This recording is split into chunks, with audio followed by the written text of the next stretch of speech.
And we're back. My gosh. Just like the Lakers today. It's Gerald Glassford coming right back at you here from Lakers Fast Break. Pop Culture Cosmos, where we cover the latest news and trends in pop culture each and every week. Twice a week, wherever you get your podcast. Yeah, switching from one mic to another ain't always the best thing to do right before, especially when the game is so close. But I wanted to go ahead and get you the sharpest, and nicest, crisp, clear sound I can get you at best I can.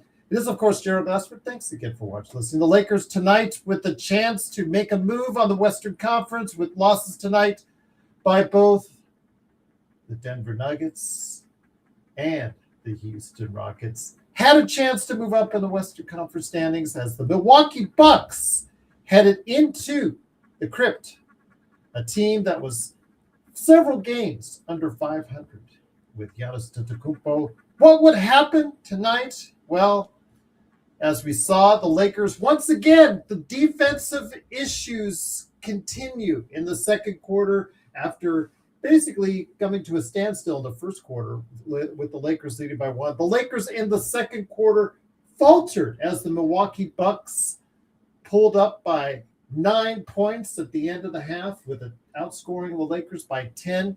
Once again, putting the Lakers at bay. Second chance points. Once again, a big key as the Milwaukee Bucks dominated on that end of the floor as far as the rebounds, the offensive rebounds, similar, but they executed when they got those offensive rebounds as they doubled the Lakers' second chance points, more than that, actually, as they continued to heat up on the glass as they got a 9-point lead. But in the second half, after a standstill in the third quarter, an even quarter, the Lakers got back into this game, executed a little bit down the stretch. And would it be a case of the Lakers' vaunted clutch record, which was undefeated going into this game? What would happen? Well, the Lakers actually executed well up until a minute left. They actually pulled out a lead up by 4, and all seemed to be well. But down the stretch, the teams that they usually beat down the stretch that don't execute as well on the Lakers. Today, it was the reverse. The Lakers didn't execute well the last couple of possessions. Luka, again, him fouling out and making a play where he gave up a three free throw shots to Kevin Porter Jr. Crucial foul, not only fouling himself out, but also giving those 2 points, 2 of 3 foul shots made by Kevin Porter Jr., putting Milwaukee up late, leaving the last possession to LeBron, who unfortunately turned the ball over and cost the Lakers the victory in this occasion. Not just him, mind you, but he helped bring the team back with some really good play, really virile play, really, feisty LeBron at times in that fourth quarter, but it wasn't to be as the Lakers unfortunately lose 105-101. Still waiting for the standings to be updated, see what's going to happen there, but I believe the Lakers are 23-13 right now, putting them, I think, still 5th in the Western Conference because Houston, like I said, lost tonight. So did Denver, but that does not bode well as far as for them in the Western Conference because losing was Thunder, who won by 1 tonight, was not in the cards. What we wanted in the cards for the Lakers tonight. But here today to go ahead and discuss today's game. Good man indeed. He is probably happy camper because I guess the Trae Young saga is now done. And I know he's happy about that. It is, of course, my good friend, Legend. Legend, great to have you here. I got Next Sports Media. Please like and subscribe. Go ahead and make sure you got that notification bell when you stop on by. I got Next Sports Media. Legend, the vaunted Lakers clutch time, the only real statistic people can look at and say, hey, why are the Lakers 10 games above 500? Well, You can't see it on almost any other stat, but the one stat that was in their favor was the clutch time record. And well, Yeah. gotta lose sometime, I guess. And Yeah. today was that day, my friend. But again, lots of reasons why the Lakers still, again, playing uphill for most of the game. Obviously, that's not a conducive to success, a continued success when you constantly have to go ahead and bite uphill, fight and fight and fight uphill. The Lakers in that second quarter got dominated, especially on the glass, where, like I said, the offensive rebounds not too dissimilar from each other, but it's the fact that when they got the ball back on the second chance points, Milwaukee executed and dominated on those second chance points. And the difference in the game probably point to it being right there, my friend. Yeah, you're absolutely right. And I feel like a little bit of that very end of the sequence part, JJ probably should have called a timeout to give yourself maybe a better looking shot, possibly. And maybe that would have prevented the LeBron turnover and all that. But, like you said, Joe, it happens. Eventually end up happening. But some things definitely could have been probably planned a little bit better if you just called a timeout and called a timeout. And also, I got to get JJ for this one. Should have saved one of your the challenges. Should have saved one, because you never know what happened towards the end of the game. And look, I feel like they kind of got a bad call on that one. But you got no challenges, so nothing you can do. And the call you're talking about is at the end where Luka got his sixth foul, where he contested a three, kind of backed off, but didn't back far enough off. And Kevin Porter, wherever you say about what he did, as far as he landed directly near enough to Luka for them to call it. Again, I don't want to show the LA bias here, but it kind of did not look like a foul. But you know what? If it's that close, that late, they shouldn't call it. You weren't protecting the player or anything like that, because that player was in no danger of getting hurt. It was just a call right there that I think should not have been made. But you don't put yourself in that kind of position with 5 fouls to put yourself in that type of peril. They did. They executed 2 of the 3 free throws Kevin Porter Jr. did on that end. And that was pretty much the difference in the ballgame, Legend. Again, those costly mistakes that usually down the stretch have gone the Lakers' way on 13 other occasions did not do so today, and it cost the Lakers the win today. Yeah, it just ended up costing them. And like you said, Gerald, in that situation, you got 5. He did right. Jump out. You don't want to leave him wide open, but at the same time, you got to be careful too, because you already got 5, and the team needs you. But I respectfully disagree. With it. It wasn't his normal shooting position. He jumped and he landed and he leaned himself into Luka on that one. That was not a foul. But then again, he sold it very well. You know it, Mars. Come on. Yeah, come on. You know it. You come in here to talk your trash, and you know it, and I know it. And again, but it was called. Luka put himself into the position to get it called, and it got called. So even if it did look like a foul, it was close enough for the ref. He made the call. Shouldn't have, but it did. It happened, and it's so good. The Lakers lost. It's just that simple. You get your calls, and sometimes you don't. And again, there was 2 calls today that the Lakers got overturned, but they didn't have anything left by the time. Like I said, Legend was right. They didn't have anything left to go ahead and do on that. But I understand what they're also saying is that Luka put himself into peril of his foul trouble earlier in the second half. He got 4 fouls in the third quarter. The substitution pattern should have changed a little bit and altered itself a little bit to try and avoid getting that 4th and the 5th foul, eventually the 5th foul that he picked up in that second half as well.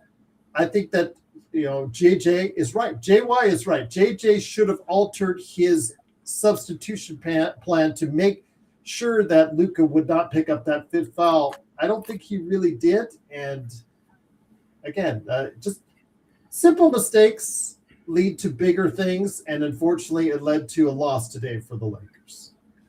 Yeah, I feel like some of JJ's decision was definitely questionable. The part that gets me the most about him is it's like he made the right decision, but he just sometimes you do it too early in the game. It's like some of the challenges, good call, it was the right call, but somebody or one of the assistant coaches should have said, "Hey, coach, save one of your challenges for the end of the game because you just never know." It's good to have something to back you up towards the end, and the fact that you use them all up, you put yourself in that situation where there's not much you can do to try to give yourself a chance. And yeah, Luka too. I mean, you put yourself in that spot. I can't help you. I can't bail you out. And with Luka today, again, there's a lot of fingers that are going to be pointed his way, and a lot of it is deserved with him just absolutely terrible with inside the arc. Wouldn't you know, on a day where he's struggling all season long from the three, he finally has a good day from the three, Legend, but he is absolutely terrible inside the arc, going 8 for 25 overall. He did go 4 of 6 for 3, did score 24, got 24, 9 and 9, but still, if you're not shooting well, if it's not your day, you have to find different players to go ahead and shoot that ball. LeBron James, 10 of 21, was shooting the ball a little bit better, a little bit more effectively. Jake LaRavia was 5 of 8. There were players out there that you could have gotten the ball to, or maybe different plays you could have run that would have helped this team more efficiently, because if you know you're not having it, if you know you're not having that type of game, Legend, you really have to look at other alternatives for scoring the basketball, especially because of the fact that he struggled so much inside the arc today as well. Yeah, you just got to find other ways to make up for when your inside game is struggling. And it is kind of funny how that happened tonight. The 3-point game finally showed up, and then your 2 game just ended up disappearing. But he just got to find other ways just to make up when the 2's not falling. You can't just sit there and jack up a bunch of 3s, even though it is starting to fall. But you just got to find some type of other way to get your other teammates involved. Maybe keep attacking the basket. Make your free throws. You missed way too many of them. Other than that, it's just as much as you can do. Find different ways to make up for the lack of the 2's falling. But LeBron gave you a pretty good game. I can admit that. He gave a pretty good game tonight. When you've got feisty LeBron like you saw tonight, he's actually on the defensive end helping, going over in position, getting up right in defense. That's when you need to win these games, because when you get roll back the clock LeBron, as we should probably call it, that's when you need to win. It's when you get the LeBron just, okay, I got you. You shoot that 3, wide open 3, or I don't box out, and I'll just let you fly over me for the slam dunk. Those are the days that, okay, you know what? It makes it a lot harder to go ahead and win. But today is the day second half, something got into him. Something got under his skin, and he just was really animated. Yeah. Especially in that fourth quarter, he had juice left. He had energy left. Usually when he's tired and fatigued, and you can't waste those games because you don't know how many of them you have left, quite honestly. You just never know when it's going to come, because LeBron's 41. So, you might have some games where vintage LeBron show up, and then you have some games where LeBron stand at the rim and be like, yeah, you got it. Yeah. But hey, tonight he showed up and he played defense. He was giving everything he got. I mean, hey, he blew a LeBron game. So. Well, Giannis Antetokounmpo tonight, 21 points, 6 rebounds. Offensive rebounds for him, 4 for him. Offensive rebounds again. When you look at it, it shows that the Lakers actually did better on the offensive glass, Legend. That's the funny part of all this. But the problem is, whenever Milwaukee got the offensive rebound, they executed and they scored on those second chance points. That's where this game is different on as far as the game is concerned. That's the part I have the issue the most, because they kept showing it. The second chance points were repeatedly in favor of the Lakers, and that's where you win and you lose your games. And unfortunately, they executed once they got the ball back almost every time from Milwaukee.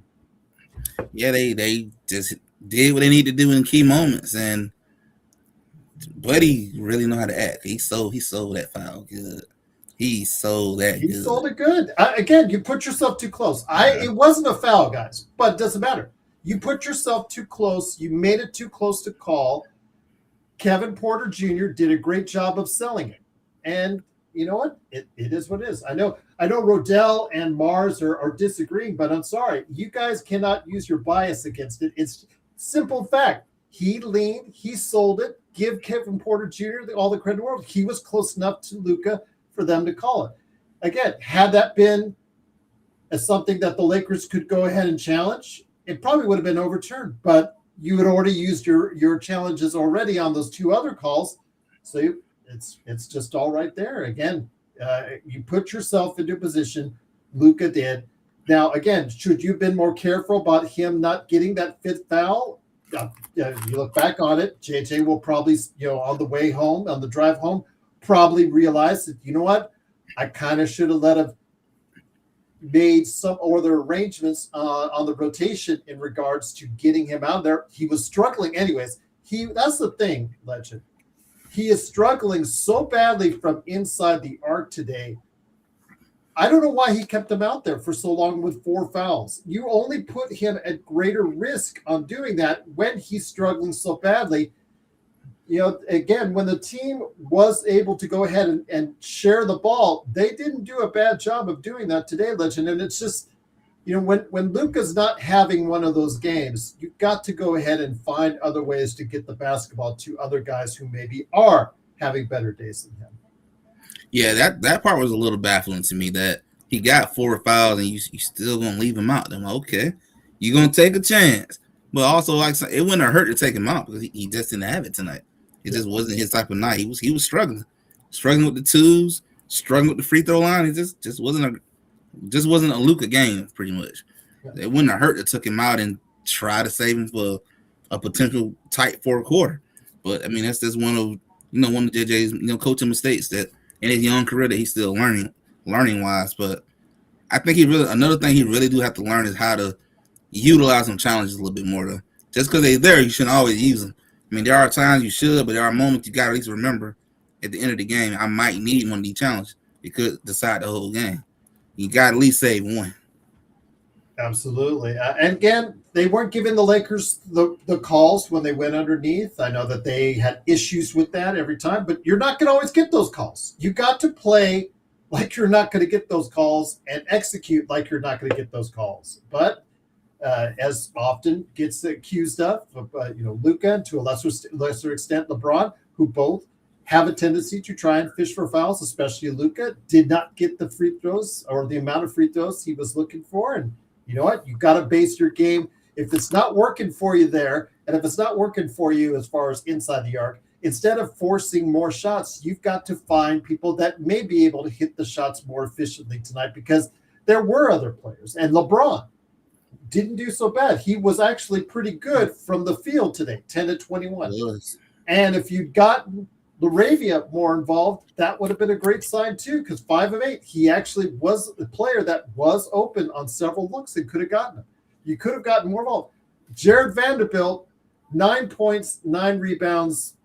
But as we say all the time with Jared Vanderbilt, it's not a question of if or when, it's a question of when Vando does a Vando play that makes you shake your head. And there was a play where it was just off the offensive glass, and you look like if you just caught it with 2 hands. Simple. Just catch it with 2 hands. You can either put it back up or put it back out. Decided to go ahead and slap at it when he really didn't need to, and just knocked it out of bounds late. And that was also one of the killer plays down the stretch. Again, Vando, great effort. 9 and 9 for him, which is a really good output. But again, the Lakers bench as a whole underperforming once again. They need something more. Dalton, at least 4 points today, at least hit a couple shots down the stretch in the second half. Jackson Hayes. Yeah, Jackson Hayes did play with a lot of veracity today. 6 points for him, but 5 fouls that really hurt his defense late in the game. Gabe Vincent hit a couple threes, but yeah, it's just like they need something more. When DeAndre Ayton is giving you nothing, another invisible game from DeAndre Ayton with 4 points and 5 rebounds, and Marcus Smart is only giving you 9 himself. The Lakers need someone to come off that bench to give them a lot of issues. That's what I was just about to ask you. Like, I don't remember seeing Aiden out there at all hard in that second half. Yeah. Like, he just gone. Yeah. I mean, he was that bad.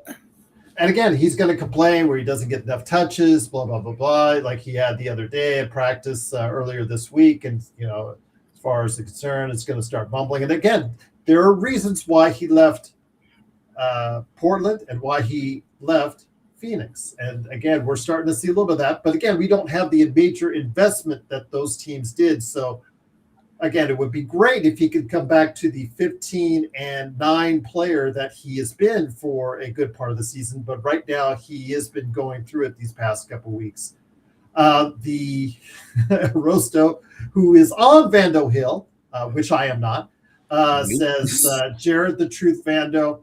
Well, the truth is, again, it's not a question of if, it's a question of when with Jared Vanderbilt. And it came at one of the worst times of the game. Again, just had to grab it with 2 hands. And as we talk about all the time, those hands just fail him when it matters the most. And just got to catch that ball. I don't know what he was thinking. I don't know what he's doing. He didn't have enough of a body from the other player to go ahead and necessitate just slapping it out of bounds. But yeah, that's what he did. And right there on one of the last plays of the game, when we could have gotten that back, it unfortunately didn't work out. But again, outside of that, good hustle, good effort from him on the defensive end. I do want to give him credit for that. But yes, it's the truth. Sometimes hurts, El Rosto, and the truth sometimes hurts with Jared Vanderbilt. But again, it is the Lakers fast break. The Lakers, they fall to 23-13 on the season as they fall 105-101 against the Milwaukee Bucks. They're still in 5th place because of the loss by Houston tonight. So they are 7.5 games out in the Western Conference because the Oklahoma City Thunder, they did win by 1 point on the road against Memphis. And a lot of people are like Rosto did mention earlier today about the Alex Caruso non-call there. So we'll have to wait and see what happens with the league on that one. They'll just say in their 2-minute report, yeah, we blew that call. That's great. That does no one any favors. But I did want to ask you, since, again, you closely observe the Atlanta Hawks and the Golden State Warriors, a major trade, the first trade of the season took place, and the Trae Young saga is over. And with that, let me ask you, are you happy now that Trae Young is out of Atlanta and in a new home in Washington? I will say I understand wanting to go that new route. I did feel like a change maybe was needed because of we saw a lot of they looked like they were better a lot of times without him because of the bad defense and all that. The part I'm gonna say I'm not that happy about is what you got back. I know the trade value is not that great, but man, like you basically just gave him away for free. That's what it kind of feels like. And I know a lot of people in Atlanta are not that happy about that trade package. I haven't seen X and seen a lot of angry Hawk fans, but it didn't feel like that's what happened. So I'm not angry about letting him go. I'm like kind of okay with that part. I'm okay with going the Jalen Johnson route and looking to reshapes and stuff. I just wish you'd have got more back. That's what I wish for. A lot more than what you did. So I'm still having issues with my mic right now. It's for some reason. I guess the software is not. So while I play with it, here is the band indeed also to help you out, Legend. It is, of course, Joe Sorrell, the Joe Sorrell Experiment. Joe, good to have you here. A disappointing loss. Again, it's the first loss in clutch time for the Los Angeles Lakers. Execution down the stretch. A lot was put on LeBron. He did help, or was the main driver of the Lakers to get back into this game. But once again, with a terrible second quarter, you find yourself down by 10, by double digits, and it just another case of us climbing up that hill once again. Yeah, the missed opportunities were really before the last like 7 minutes, there was a major issue where they couldn't rebound, and every time it felt like every time they did get an offensive rebound, they scored. But they did settle that problem for a while, and then it ended terribly. They were this close to winning, coming back from not allowing that when it mattered at the end. And it's just one of those games where the other team got the call because they created the call, and then Giannis, the great Giannis, was able to poke the ball out, and that was it. It was an entertaining game. Lakers had a good shot at winning this thing, and I'm not upset. And yes, Luka had a horrible game. Yes, he does complain a lot. I'm not gonna front on that, but you gotta. No one's perfect on this team, and it's just what it is. But I do want to say this. I have been here for a while, since LeBron's kind of sort of gotten really, really healthy since he's gotten back. I was just in an amazement with LeBron James tonight. He was absolutely, like, when you see him play the way he played tonight, that's the LeBron we want to see. And I'm not saying we Laker fans. I'm talking about fans of basketball. That guy, to do what he did, even if he wasn't long in the tooth, would have been amazing. And for him to do what he did, and essentially this would have been a blowout if he didn't, by the way. So I saw something today, and maybe that's why I'm not upset, because you guys have heard me say this before. I absolutely love greatness. I love greatness. And maybe a lot of my frustration with LeBron in the years that because I never really gave a damn before he was a Laker. Like, I don't give a shit about, what players do on other teams, and it pisses off somebody else. People hate Patrick Mahomes now. So fuck people. People are fucking idiots. Anytime somebody wins too much, anytime somebody looks like they have more than you, people all of a sudden, here comes all the fucking jealous assholes that come out and have to criticize everything. I'm not one of those people, okay? My criticism to LeBron was always around him. It wasn't about the court most of the time. And I say most of the time is because I did get frustrated with his decision-making at the end of the games. He's LeBron James. He needs to make the right decision by making sure that every opportunity of that basketball to go in the hoop is there. No one is better than you on that court. That means you need to get that ball in the basket, because no one can get it in the basket better than you. And even that, I've noticed the last couple seasons, he has been very, very determined to do that. The pass that he made to Rui, even though he didn't shoot it, that was actually the best decision, because the defense was about to close him off, and it was what it was. But anyways, I was very, very, very happy to see how LeBron played, because I'm seeing something maybe a little bit further down. I'm thinking to myself, if I'm Rob Pelinka, God help me saying that. If I'm Rob Pelinka and management, and they're seeing this kind of LeBron James, then the wheels are going to have to start rolling here a little bit. Because if this is what you're going to get at the end of the year, we're going to get Luka. Luka's going to be fine. Okay? Don't worry about Luka. I'm not worried about Luka. But if this is the LeBron James you're going to get at the end of the year with a clutch Luka, things could get interesting, especially if teams are not going to be what they're supposed to be, which OKC won tonight, but they struggled, and they've been struggling for a while. And that happens during an 82-game season. They might get out of it and start winning 15 in a row in the next week. We don't know that, right? But based off right now, seeing what I've seen with LeBron and how he's played, I want every chance to see if this thing can work.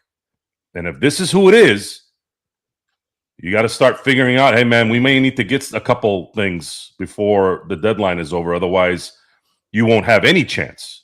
How about a little bit of a chance? And that's kind of what I got out of this. And I'm in that mode right now where I'm in every game, and I kind of use that as a slow step to where this thing might go. I don't know where it's going to go. But as of tonight, I was very encouraged by how LeBron played. I wasn't by Luka, but again, these guys aren't going to play 82 perfect games. No one does that. And I thought the last 7 minutes, I thought the team really clamped down and played some good defense. But man, do they need a rebounder. Whew. We're talking about wings and three-point shots. Fuck that. No. Fuck the wing and fuck the hell with the 3 and D right now. We need a rebounder. This team needs someone that can rebound. Who the hell can rebound in the NBA that would be available? That's what I'm going to start looking at as soon as the show's over. Well, before you do, though, the Lakers did win the rebounding battle and had more offensive rebounds. The question was, why couldn't they execute? Because they got killed on those second chance points, Joe. Time. It was time. It was the time. It was the timely rebounds in this game because, again, they did clean it up the last 7 minutes. The last half of the fourth, they were good. They weren't getting messed up by that. But this team, and this is, tough mention, Ayton causing problems. See, we needed him to be a rebounder, and he's not. And I'm not expecting him to be Rodman. I'm not expecting him to be even a Jokic who's averaging 12, 13 rebounds, right? I'm not asking him to do that. I'm asking him to do 8 to 10. 8 to 10 instead of 5 wins this game. Because imagine this. If he has 10 rebounds tonight instead of 5, right? And they don't score, because it just felt like every time they had a key rebound, offensive rebound, they scored on it, right? At the worst time. They're making a comeback. They're down only by 4. Boom. They miss a shot, and boom, they get the offensive rebound. Imagine if he gets 5 more rebounds. That's, let's say, 2 points. And a lot of these are 3 points, actually. So if you go 2 points, and then let's halfway through. Let's say 2 of them were 2 points, 3 of them were threes, because everybody shoots threes now, right?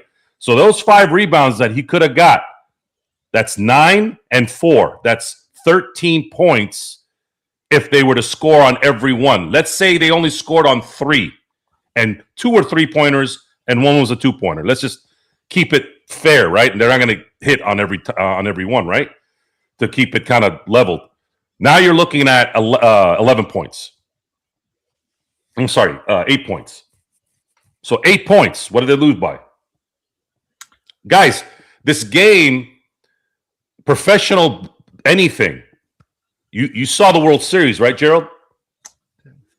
The Toronto Blue Jays lost a World Series, I think maybe 5 times because of an inch. The ball getting stuck, the double plays, they're out at home. The skill and the professional game is so high. It's this much. Robert Ory's 3 in Sacramento. This much. So taking care of the little things, when we say taking care of the little things, this is what we mean. Because if DeAndre Ayton is taking care of the little things, like getting that extra rebound when the other team misses, you're coming out of this a win. Once again, it is the Lakers losing 105-101. They're still in 5th place at 23-13, but they are still 5th place in the Western Conference. Joe, again, like the Lakers did win a rebounding battle, but it was the times that they did lose that battle and how they reset the defense once they gave up those offensive rebounds. Obviously, is the biggest difference, because the second chance points right there is the difference in the game. despite the Lakers winning the rebounding battle on both the offensive and overall rebounding. But still, how they executed and how they set up their defense afterwards obviously was a key. The bench tonight, again, giving us outside of Vando, who showed great effort. 9 points, 9 rebounds, as emphasized right there in the super chat. Truly appreciate the super chats, O Roaster. But when you go to Vando Hill, you go up on Vando Hill, but there's a tendency to I'm not gonna criticize Vando tonight. On that last play, though? Yeah, that last play was bad, but he generally didn't play a bad game tonight. No, actually, it was good up until it's just that it's coming. You just don't know when. Yeah, but I'm not gonna. This game would have been a win if they could get some damn rebounds. Yeah, those second chance points. That's the difference right there. But the Lakers off the bench tonight, outside of him, Jackson Hayes gave great effort as far as lining up against a lot. Antetokounmpo did get in foul trouble with 5 fouls, but with Jackson Hayes, it wasn't really too much of a scoring threat with him. Didn't get too much in the way of lobs. 6 points for him. Gave Vincent a couple threes. Dalton Connect hit 4 points in the second half. It's just not enough as far as juice coming off that bench. I don't know what the situation is right now or what the way to solve those problems, Joe, because right now it looks like a trade is needed in order to do something to get better quality players to come off that bench. Look at this scenario, okay? And it dawned on me before, but it's starting to really set in now. Because sometimes teams will play out of their character for the better because they have somebody down. Players will. It's kind of like when a coach gets fired, the team is motivated, right?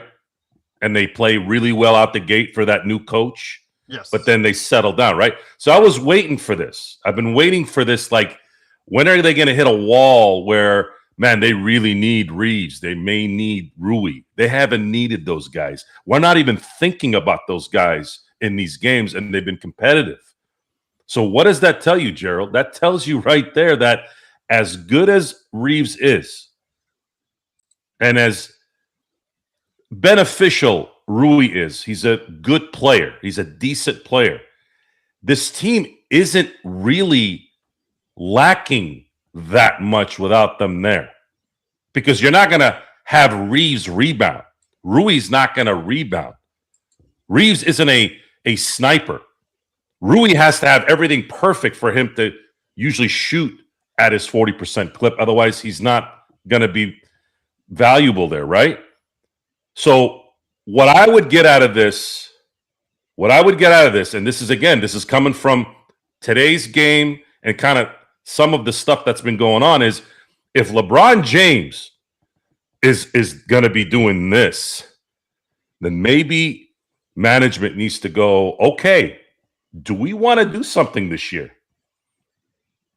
Because these guys are not old guys in Milwaukee. There was some young guy, Porter Jr., Giannis is still in his prime. And I saw LeBron clown those guys for about 3 quarters. How much did the day off have to do with it, though? It could have made sense, which, again, adds even more to what we've been saying. This man needs to play 30 minutes a game. If he plays 30 minutes a game instead of 38, you are going to get a fresh, motivated, the best version of LeBron as much as he can be at the age he's at, and you have a chance at the end of the year in the playoffs. But if it's not, if he's playing 38 minutes a game and no one's fucking rebounding for him, and Luka's going to have a couple bad games, it is what it is. It's just what it is. I don't know what else to tell you. But he usually has better games than bad, hell of a lot of better games than bad games every now and then. So it just, I'm stuck. I'm in this like area where I can't just fathom, okay, let's see how it plays out, because then I'm like, man, if they just can get somebody in there that can just cover a couple of things that they need, how different would this be? With LeBron, though, he has played significantly better, Legend, since the double-digit streak ended. Tonight, only 33 minutes for him, but maybe that's why he was a lot fresher in that fourth quarter, because that is closer to what Joe has been asking for as far as the vaunted 30-minute. That goes back to the Darvin Ham era on that. But I would say that's probably that 5 minutes that he didn't play is probably the reason why he was fresher. But still, we have to find ways when Luka is struggling or Luka has foul trouble to avoid making those mistakes. And JJ, if he could have bought Luka maybe a couple minutes here, maybe a minute there, maybe would have been all together the difference in the game. Because again, a crucial mistake as far as being too close, whether you want to call a foul or you don't want to call it a foul, whether you want to say KPJ went into him, what does it matter? He was still too close. They called it, and Luka fouled out. But the fact is, him getting into that position hurt the Lakers in the first place. And again, when you know you're not having it inside the 3-point arch, you have to go ahead and find other people that may be able to go ahead and execute inside the arc on those days when you're not. Legend. Yeah, I can definitely say LeBron really rewind that clock today. And it's like Joe said, if LeBron gonna play like this, then you should probably consider investing a little more in his team if he's gonna keep doing this. But LeBron has slowly been picking it up. It does look like he's picking it up every game. He's getting better and better. How much this may have something to do with that having time off, probably did play a factor into it. But it did let you know too, though, you probably should consider cutting down his minutes just to keep getting the fresh LeBron as possible. But this type of LeBron James is what you need going to the playoff. And I mean, if Luka playing well and LeBron playing like this, I mean, anything can happen. It comes down to the others at this point. But it's kind of interesting to go into this trade deadline and see what the front office decide to do. I have been curious to see if they're gonna make a move or punt the season and go to next year. I'm interested to see what they do. Well, it's starting to clear up now a little bit as far as the trading season is concerned.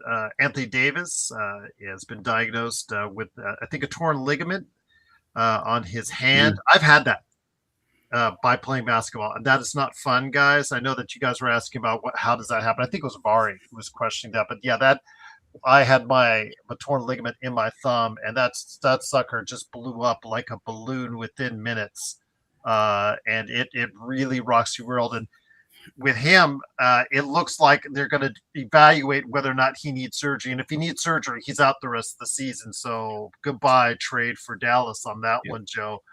Before we get into Ja Morant in a little bit more detail as well, I know you've already shared your thoughts on Trae Young being moved. Interesting. Again, so much has been talked about this trade for Luka. And one reason why you and I applauded it at the time was just how healthy would be AD going forward. And as we've seen, he's not been too healthy going That's forward. why I did not want the Warriors to touch that, nor the Hawks. They would be tired of that. Hell no, I don't know. Give me my language, but no. Legend, you're not even close when it comes to language. It's okay. You're all good compared to Joe. Go ahead, my friend. Well, the Ja Morant, I got asked that by the boys, and I actually got at a buddy of mine that was messaging me about that too. And I said the only way you guys were saying in that WhatsApp that was ridiculous. That should not even be a consideration. If they give us a Trae Young deal, I'll take it all day. I'm just saying. I know Memphis is not going to do that deal, but if you're going to give me a CJ McCollum and a filler, you'll take that for Ja Morant. You better believe I'm going to take that deal because figure it out. The Lakers don't have something like It's a league of talent, and there's very little of it. So go ahead and put Ja Morant at the 2 and let him cook. And you better believe that Luka's going to make sure he's going to get the ball, and he being left open for 3 is your death if you're the opponent. He will make that shot. Now, his attitude and all that, sure, it may blow up. I don't know. But what option do you have at that point if you can get him for nothing? but it's not going to happen, so it's okay. Do you realize John Morant was shooting under 20% for most of the season from three? Yeah, but I think his clock is 20. checked out. I think he's Robert Ory in Phoenix over there. I would touch John Morant right now with a 10-foot. Well, I'm not going to touch him. I don't do that kind of stuff. I won't trade for him. Sorry, I'm not trading for him. You're going to trade him for a couple of expiring contracts? That's a wasted contract, Joe. What the hell are you talking about? He's losing his athleticism. He's shooting 20%. Yeah, if you get him for free, you take him. He's a small guard. He's a small guard. Oh yeah, if he's free, I take him then. He'd be better than half the damn roster. I'd give him half the fucking roster. I'd go out with just $7 million is tied up in John Morant. That's what you want. It's only for 2 more years. So if he fucks up, he fucks up. But at least you can maybe give it a shot this year. That's 2 more years. The Lakers won't make the playoffs because you're talking about a guy that's a small guard who can't defend, that is losing his athleticism, that can't shoot a three. How old is he? Isn't he 28? He's Fuck no, he's like my age. How the hell is he losing his athleticism? He's like 26. 28 is like, he's not as literally athletic. my age. Watch the Makes me feel games, like Joe. failure He now. is not as athletic as he once was. it's worth the risk. You're crazy. That's almost Laker Tom crazy. But Yeah, he's not quite. 26. Damn, Not that makes me feel like a failure. Not quite. But here today to go ahead and discuss what went on with today's game and also the John Morant and Anthony Davis issues, or Trae Young, if he wants to talk about that as well. It is, of course, the guy behind Lakers Corner himself. It is John Costa. John, great to have you here. We'll put John Morant to the side a little bit, talk about today's game. Just, again, the Lakers always find themselves having to go uphill. And in that second quarter, just could not execute at all on the defensive end. Again, the stats won't bear it out as far as the overall rebounds because the Lakers won the rebounding battle and they won the offensive rebounding battle. But the second chance points, when they gave up those offensive rebounds, John, they just couldn't reset their defense, and they paid the price for it because there was such a difference. That's the difference in the game right there, is how they executed after offensive rebounds on Milwaukee. 100%, Gerald. If you guys want to hear a quick synopsis of this game and exactly what happened, please do go check out my channel with Lakers Corner. I just dropped a 3-minute recap on that. And that's one of the things that I mentioned, Gerald. At the end of the video, at the end of all my 3-minute recaps, I give 3 exact clear state reasons as to why the Lakers either won or lost. And tonight, that was the number one reason I started with. Besides the 2 fumbles that we had of Luka doing a dumb foul at the end and LeBron not putting the ball in front of you, that's like the number one thing you learn. You blow by somebody, put the ball in front of you. But besides those 2 blowups, the number one reason we lost was second chance points. I think it was 25 plus to like 9. It was 20. We allowed 25 plus second chance points. I don't care how good you are. I don't care what LeBron James you have. I don't care how good LeBron plays in the fourth quarter. I don't care how good Luka Doncic is. You're not going to beat any team in this league giving up 25 plus second chance points. You're not going to beat any team in this league. So to me, that's where we got to start with. I think that's where we got to start with. You got to start with 25 plus points, y'all. Like, it's good. I'm gonna be 100% honest with you guys. I was surprised the game was this close. I'm gonna be honest. I was surprised the game was this close. The way we gave up second chance points, the way we allowed points in the paint, y'all. The score at halftime. I just want to give y'all some numbers real quick because I feel like a lot of times numbers helps you clarify the craziness. They had 61 points at halftime. 36 of those 61 were in the paint. You cannot tell me you're playing defense when you have scored more than half of your points in the paint in one half. In one half. Absolutely ridiculous. Go, please. I actually want you guys to go watch my 3-minute recap. Please go watch it. You'll see. And how many times, and I even did the film breakdown. I put the film on there. You'll see how many times the Bucks were just getting to the hoop. Kevin Porter finishing at the hoop. Bobby Portis finishing at the hoop. Giannis finishing at the hoop. Miles Turner, even though he had a terrible game, rebound.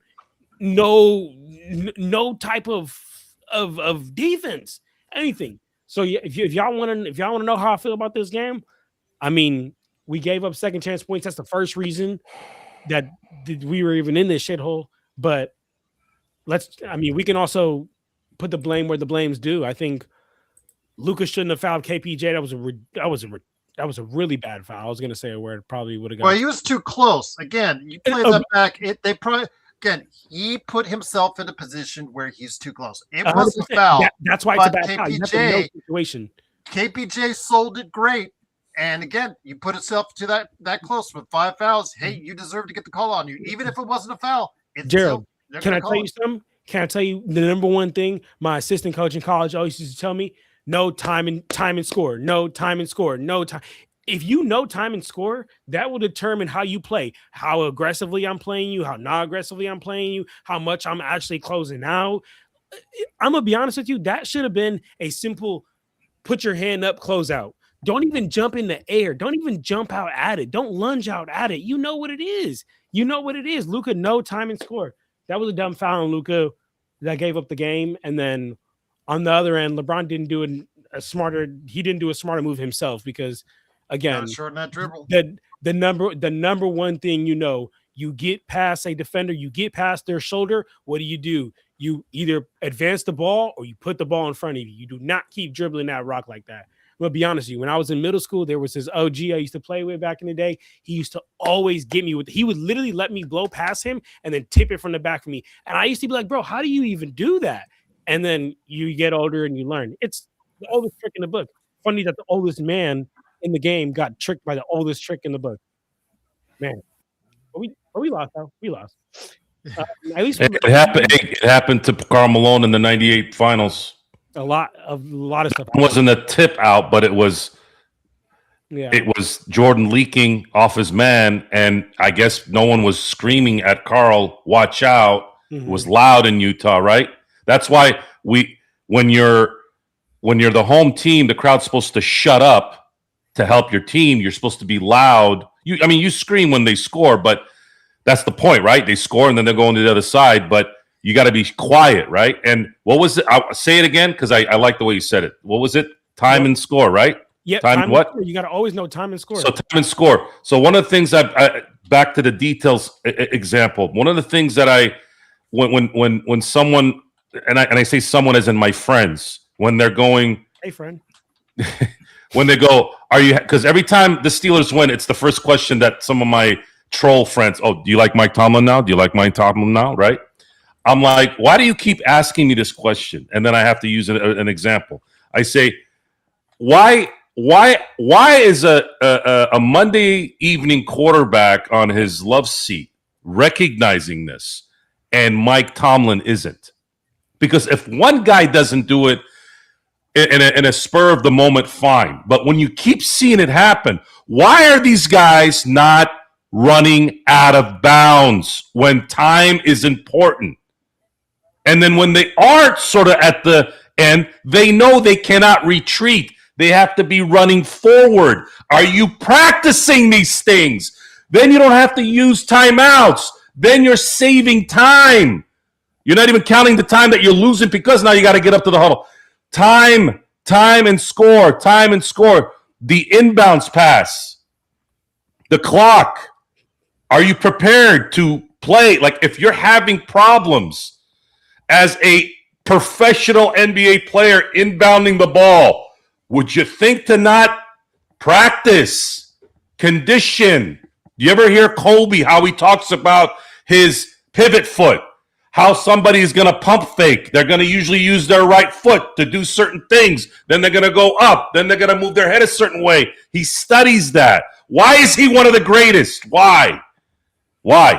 And the thing is, not just for himself. Why was it that I didn't see that stuff from Pau Gasol, from Lamar Odom, from Shannon Brown, from any of these guys that played with him? Why didn't anyone not ever fuck up around MJ? Why? Because he was all in there with that, and he coached, and then you had good coaches on top of that, and that's what that is. It has to be second nature. The basics have to be second nature, and if they're not doing it, then you have to get them out.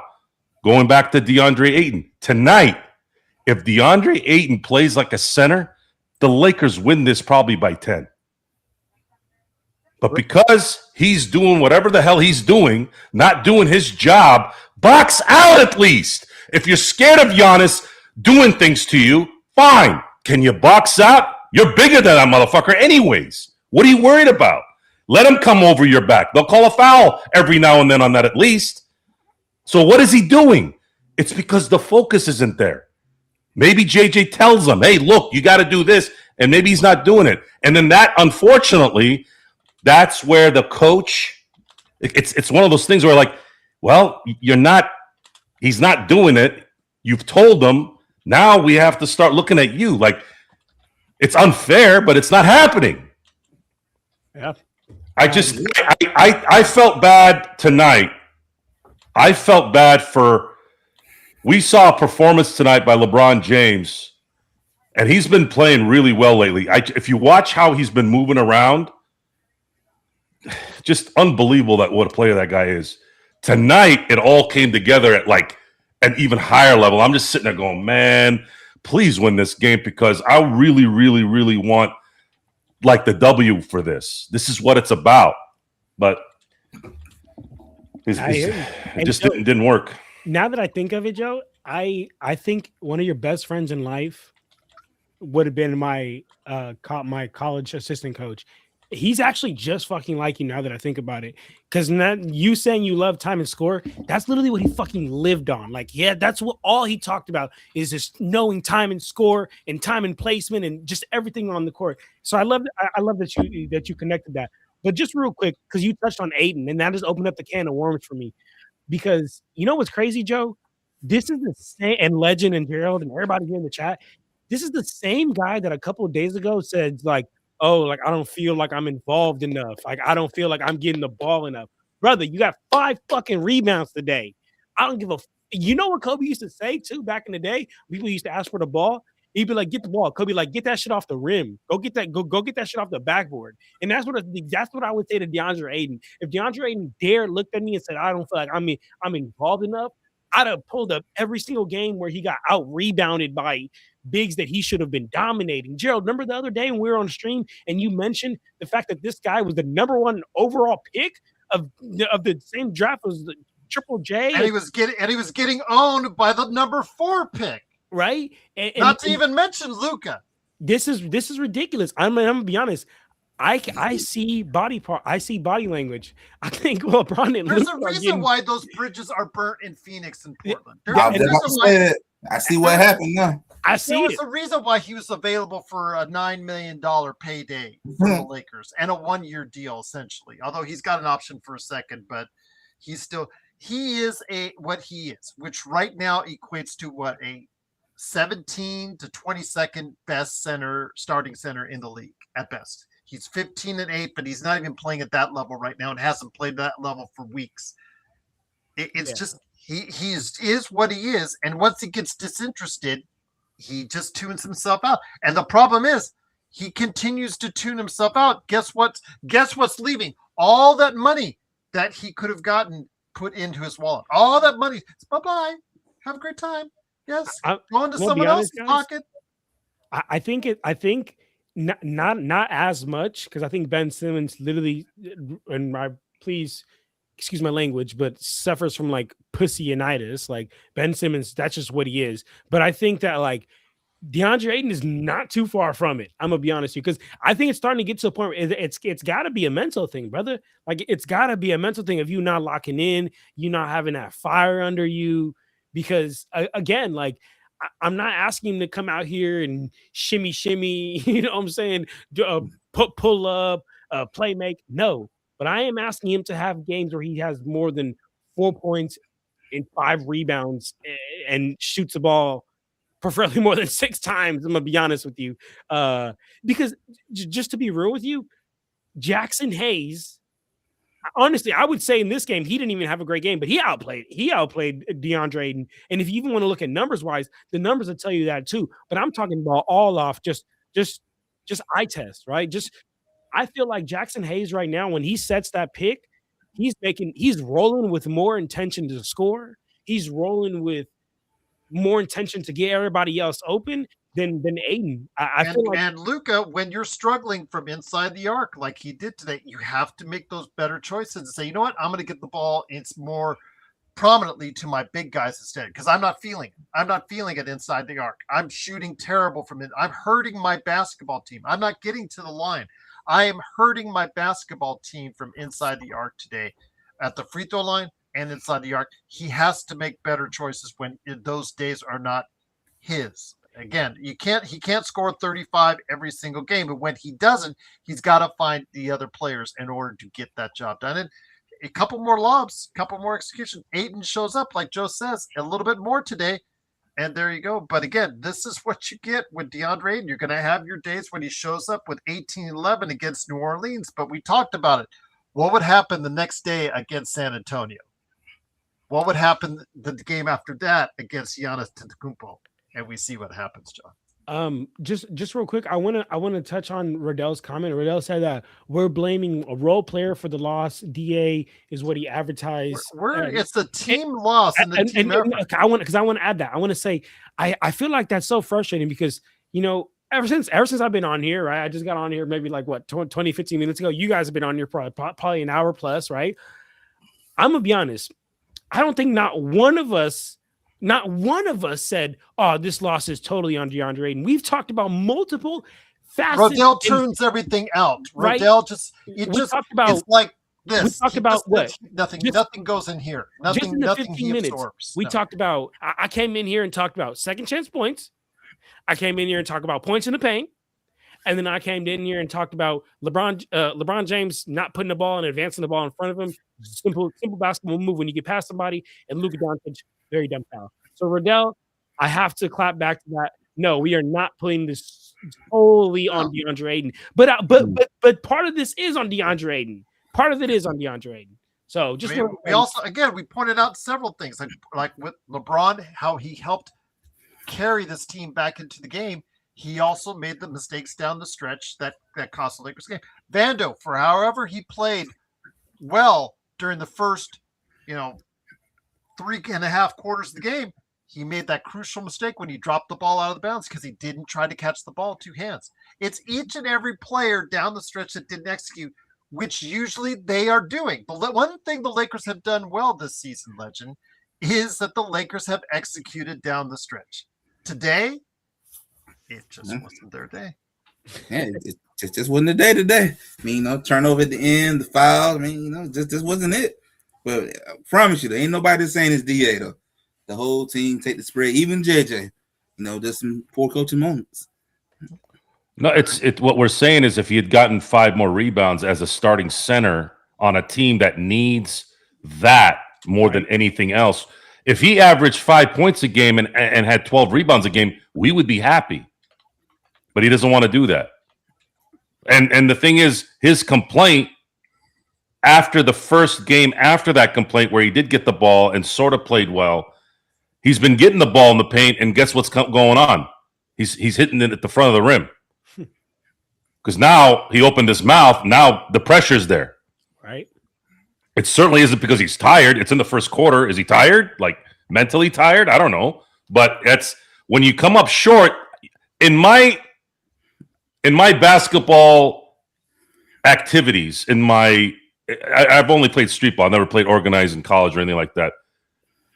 When you shoot from when you hit the front rim, you're either tired or you're not getting enough elevation, like because you're tired, or you're thinking too much.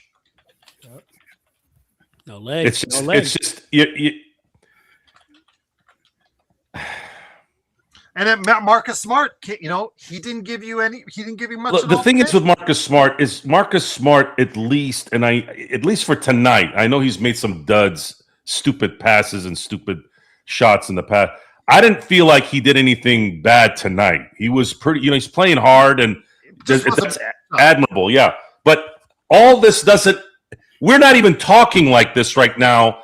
If those last two plays didn't happen, they were up. Okay.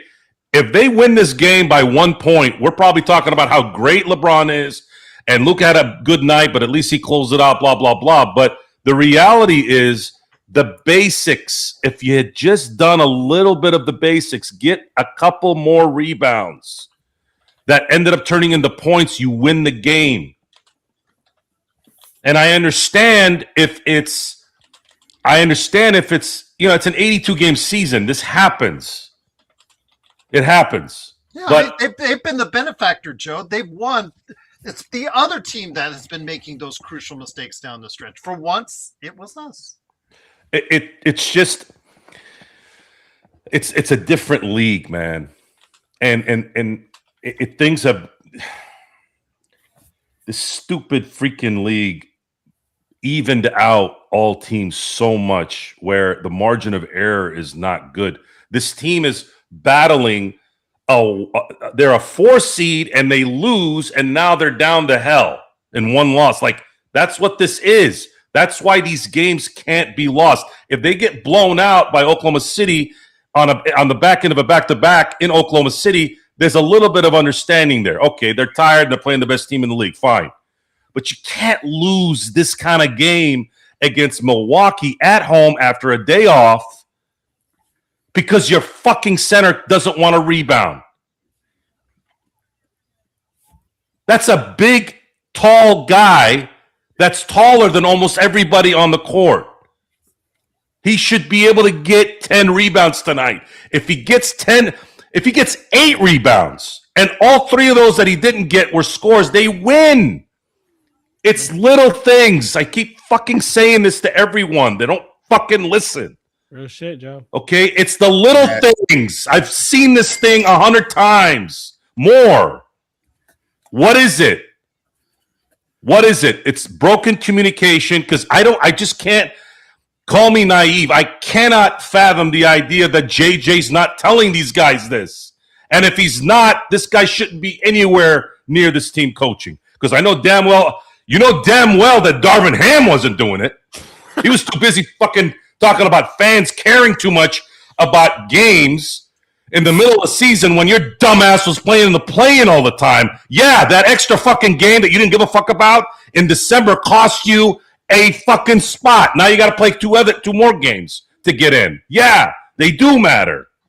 It's constant. It's a constant, and this is the thing that breaks people because I'll fucking destroy anybody. Like, I don't run out of energy. I don't give a fuck what people think. If I'm looking at something that has context, common sense, it makes sense. I don't give a fuck if you tell me a story and dance and do a ballet. I don't give a fuck. What was the result? Look, I'm not doing this because I need to be right. I don't give a fuck about being right. Look what happened. Look at the results. If this had happened, this would have been a different result. I'm just a messenger. Mm-hmm. I don't want to hear about, you're on the couch and you're on this bullshit. Fuck your couch and fuck you. Okay?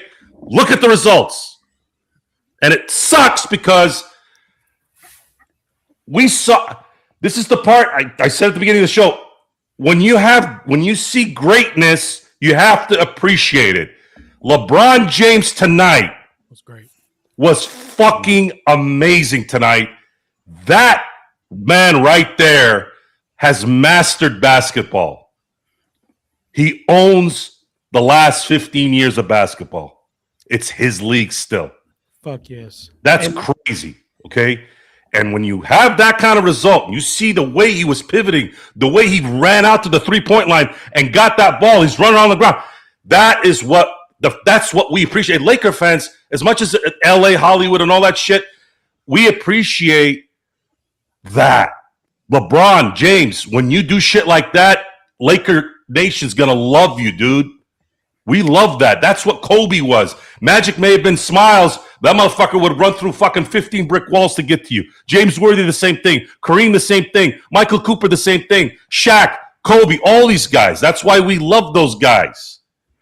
So that's the thing that, honest to God, that's the part that I feel bad about. Because I love when I see that from greatness, and when it's stamped with a W, it's like, man, do you remember that game against Milwaukee? Mm-hmm. And if it was a win, it becomes a better story.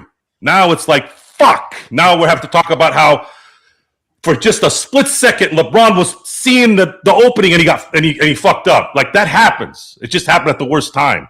Yeah. No, that's real shit. And just want to add something real quick because I think it's it's ironic that I feel like everybody know me and Joe didn't have the LeBron and Jordan debate or whatnot, but both Joe and myself both can recognize greatness where greatness is due, right? And even regardless of how Joe feels about LeBron, he's able to give him his flowers, and likewise about how I feel about Jordan and whatnot. And I just want to make something clear because I feel like the problem with the LeBron fans, to be honest with you. They're either just literally LeBron sexuals where like LeBron can do no wrong, or they just absolutely hate LeBron and there's nothing LeBron can do and this guy still sucks and he's the closest thing to Satan, right? Like that. But I love when you can find a good middle ground right here, and I feel like both Joe and I are right there. And unfortunately, guys, I think tonight this is going to be one of those games, Joe, like how you said, it's like, damn, remember that performance, but you can never really use that as leverage, or you can never use that as, oh, he did it. Because if you're not fucking winning, then what are you doing it for? You're going to be Devin Booker scoring 70 points to lose. And the thing is, if you're a box score guy, right, you'll look at his line tonight. You're like, 26, 10, 3. Okay. No. This has nothing to do with his numbers. If you see how he was playing tonight, this is the part that we have to explain to people a lot. They're not all 26, 20, and 10s are equal. When I hear about Luka and the difference between Luka and, let's say, Reeves, Luka's 30 points is 100 times different than Reeves' 30 points. It's different. Do you really need me to sit down and talk to you about it? Okay. Well, you might need to sit down and talk to about Juan because he says, I'm tired of Luka whining and not playing defense. That I can't argue against. I'm kind of tired of him whining every 5 seconds too, but it is what it is. That's what we got. I know. I'm not going to sit here and shit on him for that because I don't like it either. I have to deal with it. His entire career. I know, but I can't argue against it either. It is irritating. Well, listen to the rest of this, but thank you. Hold, let me just say this with Juan. Put it in there. He put on the super chat. He hoped Mark Walter can see through this fake player. Imagine Ohtani being fat and can't pitch. He is sick of it. I'll let you have your venting moment right now. That's fine. If you feel like that, then you're venting. But come on, Luka's gonna win his championships, but don't worry about it. But I'll let you vent a little bit. And comparing anybody as good as Luka is, comparing anybody to Shohei. They don't make Shoheis, guys, about every century. I can't go that way. I can't go that way. But I just, man, I at the end of the day, it was a good basketball game. It really was. Minus and we're in a society now where every possession, every jump ball, everything is magnified. It's like, oh my God, right? If you go watch basketball in 1987, let's say you went to the NBA headquarters in New York and said, listen, I want to watch every Laker game in 1986-87. They went 65-17 that year, won a championship, Magic won his first MVP, all that shit. I bet you the 17 losses that you watch, if you had kind of no clue what was going on and you have no basis of comparison, nothing. You'd be like, what the fuck? Every time they lost. So I'm sure of this. I'm very sure because human psychology has become that kind of thing in today's society. So this game was just a good game in the end. It was exciting. They lost. And we're upset because we're doing a podcast and we're finding out reasons why. And it's just, I hope that they can go into the film session tomorrow and say, listen, DeAndre, if you get 3 more rebounds in these possessions where you were standing, I'm just taking a guess. You haven't seen the game. I got to go see it again. Sometimes I'll watch it again when I'm just kind of getting ready to go to bed. But if you had gotten the rebound here these 3 times, the game we would have won. We need you to get this rebound here and kind of go from there. But I'm with you. We're here. We're here. We're next game, I guess. Next game. Next game indeed, which will be Monday at Sacramento. So, yeah, we're looking forward to that. But, again, great time here to be had despite the loss. Once again, the Lakers lose 105-101, fifth place at 23-13 in the Western Conference. Legend, let me bring it back to you. Appreciate your patience, my friends, going back and forth. Legend, again, with what's going out there. I mean, we saw Trae Young moved. We saw John Morant's name being put out there officially, according to Shams Charania, said they're exploring trade options. Again, Joe and I have vastly different appearances. And by the way, Corey Kispert does have years left on his contract, just to let you know. It's about $13 million a year, but you can just, let you know, there is actually not two contracts that are going to end, not two expiring contracts. It's just one when it comes to what Trae Young was traded for. But you're right. It was for a paltry thing. But again, that's where Trae Young's trade value, I think, is gone. And I don't think John Morant is going to get a whole lot better simply because the fact of what we're seeing. Young, small guards, Legend, are a problem at this point in time. They were actually something that a lot of teams were looking at investing themselves in. Quick, young guards, athletic guards that could get to the basket with ease. But as we've seen in recent years, it's been a little bit tougher for Ja at times, and his three-point shooting is absolutely atrocious. Where is he going to go? And you want to add on to that, the other major trade piece that everybody's talking about, just found out in street clothes, AD. I mean, we talk about Luka. Okay, Luka, bad game, terrible game. You know what? But he is still on the court, and AD is. Yeah, I mean, making that trade look worse and worse as time goes by. But, John Morant, I wouldn't trade too much for him, just me, because of he losing the athleticism, so that's already beginning to fade. Can't shoot that well. You kind of begin to remind me of Russell Westbrook a little bit with some style of play of the game starting to fade. At this point in his game, he got to figure out a way to learn how to advance his game without having the athleticism to rely on. But like Joe said earlier, if you're gonna give him to me for free, yeah, I'll take him at that point. But I'm not gonna give him my draft picks and stuff. No, I'm not gonna do that. But the AD part, this is why I tried to tell my buddy out there who was like, "Yeah, the Warriors should go get him or the Hawks." No, we do not want AD. I'd rather be broke and be out here in the street struggling if I do that. I don't want $64 million in his last year, and then he wants an extension on top of it. Nah, he didn't want to protect himself. Deep down the career is probably over with. You done. You can't stay healthy. It's getting worse, it look like, as time goes by. I don't even think he's 35 yet, so you're breaking down this much now. It's going to be 33. I don't even know if he'll make it to 37. But, I mean, I'm just being honest. I don't know. He can't stay healthy now. I don't know if he'll make it to 37. I mean, I don't know. He might be lucky to get to 35 at this point. But, I wouldn't trade a bag of chips and water for him. No, I'm good, man. So, John, if you're like me, you get a lot of people inundating you with their trade ideas, and I see them through and through. Is there anything that you get primarily as far as individuals that you'd like to see? I've seen names in here. Zubats. We should have hung on to them.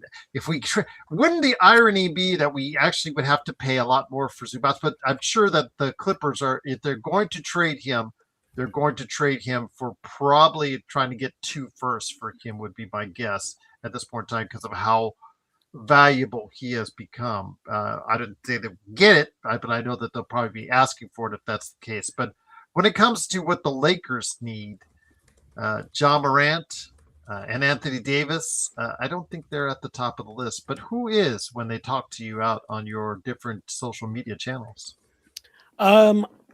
Shout out King Cora real quick because I do think that Nurk for cheap would be an all right alternative. I'll tell you what, that it would not clean up but improve the rebounding issue there that we have with DeAndre Ayton. So that's a cool little shout out. But honestly, top tier names that I'm looking for are the Herb Jones or the Trey Murphys of the world. Good luck. What was that? Good luck. New Orleans already said they're not trading anybody, by the way. I was they said that already. I was gonna say exactly this. I was gonna say, I love like Laker fans like optimism and whatnot, but guys, there's not a chance we're getting Trey Murphy, and especially Herb Jones. I mean, he is the reason that the Pelicans have the 9 wins that they do have. He is literally the reason for those 9 wins. They are not Trey Murphy is not Jones because Jones hasn't played a whole lot. Jones didn't play tonight. Yeah, that's what I'm talking about. Trey Murphy is got 35 tonight. Yeah, Trey Murphy is the reason that they've got those 9 wins. So to me personally, like, yeah, those names are top of the list, but honestly, I think that we're kind of a stuck between a rock and a hard place. I'll be honest with you, especially just being the Lakers, on top of that, and being that where we are with like assets. This is more going to be off season type thing for us to be able to land the player that we're really looking for, to be honest with you. But I do think that a good player like Nurk, I do think that would help out the our rebounding woes here that we have. Sha'ir Pyjon. Wait, what do you say? I'm seeing Trey is already on our roster. Oh, is he trying to say Austin Reeves like Trey Young? Play offense but can't play defense? Or I don't know. I did not mean Trey Young, guys. I meant Trey Murphy.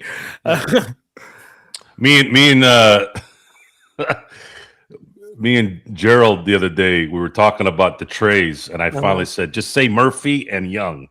Because then he got me. He was mixing them up, and then he got it to the point where I started mixing them up. You mixed it up. I didn't mix it No, up. you started it. No, I called you right on it. I'm like, no. I called you Trey right on Young. it.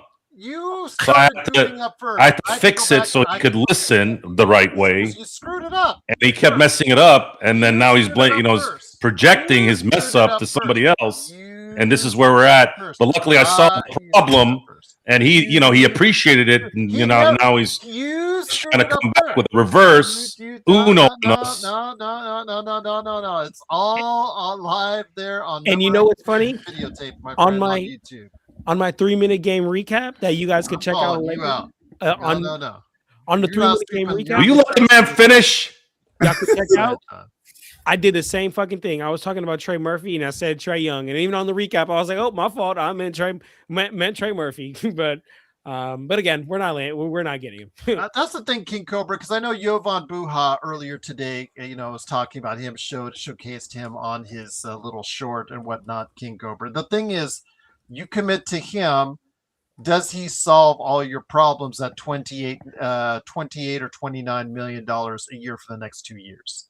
Again, when you talk about what he does right now, he's doing okay in Miami.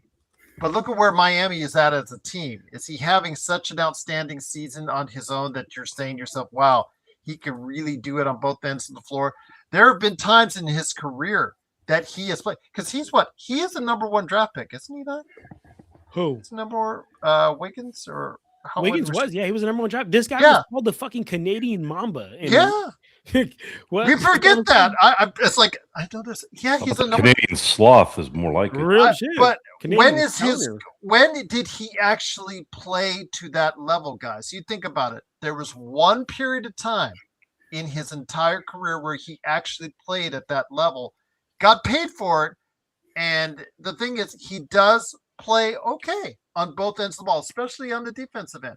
And that was always his issue. That was the issue him coming out, was that he was his motor was a little slow. Yeah. Kind of reminded me of Jadeveon Clowney, where they're just kind of like, are you awake? Like, move. And Tough, you're saying he's not going to get the rebounds. He did when in that drive towards the finals. He was incredible. Absolutely incredible. Legend, you know it because you're a big supporter of the Warriors. That's when he decided he got every rebound. He got every defensive play. He hit enough on the other end. He was incredible. But the problem is, what do you have now all these years later, Legend? Yeah, I'm sure you still keep an eye on him. You're committing probably to expiring players to get him. I don't know. Is he going to be someone that's going to anchor your defense for the next 2 years to come? Because he's really not doing it now for Miami. I mean, if you're looking to try to get that weekend that we had when we won in 22, Probably not going to get that. He's That's doing wishful thinking. okay. No, Just he like does Miami. okay. They're doing okay. No. I just wouldn't invest a lot into him, but I just don't know which Wiggins are you going to get. Yeah, You're because gonna that get a number decent one Wiggins you've only got at your finals run, Lich. Yeah, that was the best version we saw the entire time. After that championship run, yeah, crash landing. Yeah, but King Cobra, okay, you say if you can get him for Rui and Gabe for sure. Pat Riley's going to want a pick out of you. He's going to want a number one out of you. And that's the thing. It's not just the expiries. He's going to say number one. And you're saying, well, why didn't Trae Young that elicit the number one as far as it's concerned? You know, that is just a bad situation that they wanted to get rid of. Miami does not have that same type of situation. But as Legend saw with Golden State Warriors, he was out with personal reasons for, was it half the season? Yeah, about half the season. Yeah. So again, I just don't know. He again, $30 million close to it, John. I don't know if you want to commit to that for the next 2 years when it comes to Andrew Wiggins. Man, I love NBA player. I love the NBA, but it's crazy how just like NBA players just get to live life like as a fucking cheat code. Can you imagine you just went to your job and you're like, hey guys, I need like a couple of months for just some personal reasons. They'd be like, oh, okay, cool. Sign your here's your last paycheck. I'm telling you, you'll be replaced by tomorrow. Right. Like that shit is so crazy to me how NBA. And I'm assuming he got his contract paid in full. I don't know. Oh, for sure, didn't miss a paycheck. And irregardless of what he's got going on, like even if it's like the most crazy, sad situation is going on, I'm sorry, man. I feel for you, but like. couldn't a regular human couldn't fucking do that. Oh yeah, well, he does fit better than Rui. I'm not going to sit here. He's something more that the Lakers need. But you guys think he's going to solve some or many of the problems, Joe, that the Lakers have today? One guy cannot fill an entire gap between where the Lakers are and the top of the league right now. That's what the problem is, Joe. They the league has not allowed the league will not allow that anymore. You have to be extremely. Andrew Wiggins tomorrow. Let's say we get Andrew Wiggins tomorrow. He does not close that gap for us. I mean, well, we don't have to see Gabe Vincent again. We don't have to probably deal with Vanderbilt at the end of games. It would be I trust Wiggins to hit open shots more than I trust anyone else, and he can play defense. So he would be a huge upgrade. But to make up the OKC tomorrow. Fuck no. We need more than just Andrew Wiggins to make up the team that just won the NBA championship. That's my point. Yeah, he's gonna do a lot. That's my point. I mean, he gets us closer, but it doesn't close the gap. He gets us closer though. If you think Wiggins, one player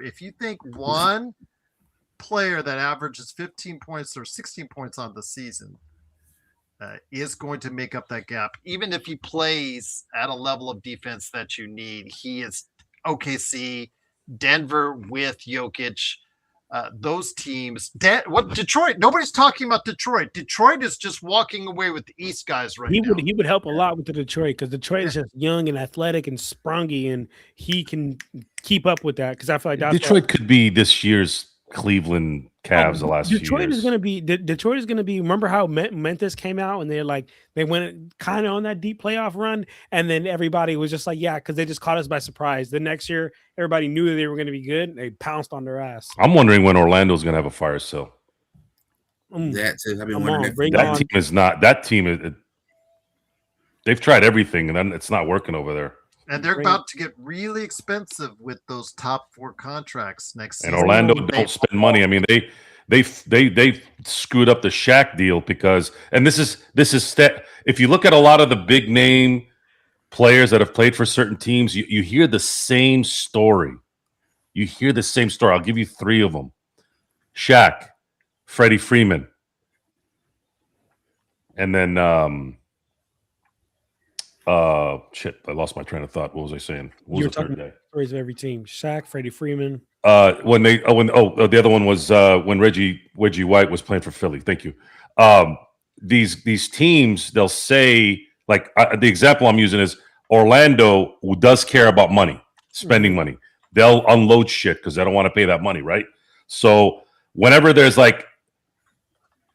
something that goes wrong there, they try to do a PR move with like, oh, well, their agent didn't tell us something, or they'll call back Shaq after they damn well know that Jerry West was in the room and they offered Shaq a deal. Are we really done? We have a deal for you. Totally knowing Shaq already probably signed the deal, right? Like this is the kind of shit, and this is all documented on video. This isn't me making this shit up. So it's going to be it. This is the part where you need a competent player personnel guy to recognize this and have a plan. And sometimes the plan that the rules say is sometimes is a workaround. That's part of your job. That's why there are good lawyers and there are bad lawyers, right? I was watching a documentary today about the Seattle Mariners and the '95 Mariners, right? And if you guys, I know a lot of you guys don't remember that, but that year it was one of the best. Like Ken Griffey was on that team, Randy Johnson, like all-time greats on that team, and it was a very fun team to watch. That team, because it succeeded so well, was able to stay in Seattle. If that season didn't do what it did, there would be no Seattle Mariners right now, right? But during that year, they were having a vote to approve a publicly funded stadium. It didn't pass, but then the excitement and the Ken Griffeys and the A-Rods and all that on that team, the mayor or whoever was in charge, they said, "Hey man, we can redo this and we have another way to go about this," and they did. And they ended up getting Safeco, and the rest is history. So the Lakers don't have that guy. They don't have – you know what Dr. Buss used to say back in the day when it came to the Rick Foxes, the Robert Ory's, the Shaqs, when it came to getting those guys? Oh, I don't know, Dr. Buss. We're kind of over the cap and, this, and that. It's like, we're going to have to do this, and that. Well, don't worry about it. We'll figure that out. But just get this guy to commit, and we'll figure out how to work that later. There is none of that with this team. They don't have that skilled guy. So after this year, part of my excitement about this year going and finishing is I want someone to rework front office stuff. You all know what that means. Juan says he's looking at results, Joe, because he knows that you love results. Luka, no defense and whining and crying in a soft as hell. Bad game by Luka today. I'm not going to sit here and defend him.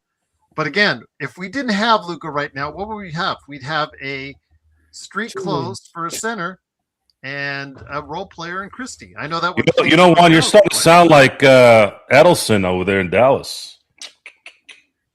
Maybe Nico Harrison? Are you Nico Harrison? Are you Nico in the chat? Mm-hmm. Nico, come on, man. How well is Dallas doing right now? Luka destroyed everything. Luka destroyed everything. Luka is the foundation of the next great Laker run. Honestly, guys, I think we should. I'm gonna be honest, Gerald. It's totally your call, but I think we should just start ignoring those comments.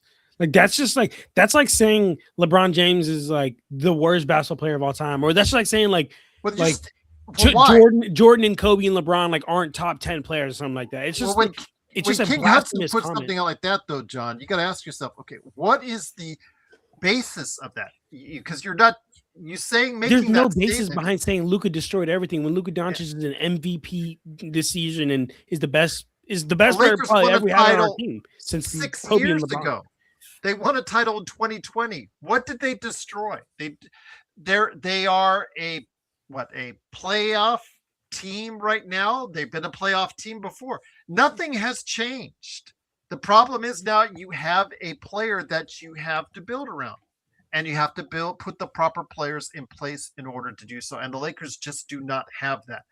Rob Pelinka decided to save his money for 26, possibly 27, and in doing so did not get the kind of players that he needed to build properly around a Luka Doncic, which is obviously what you guys are seeing. And again, Luka had a bad game today. I'm not going to sit here and tell you guys differently, but to say Luka destroyed everything without backing it up or putting any credibility behind it, it just reeks of you guys, because we got a lot of haters. We got a lot of Luka haters in this group, and that's fine if that's your opinion. That's you're still here, and I truly appreciate you being here.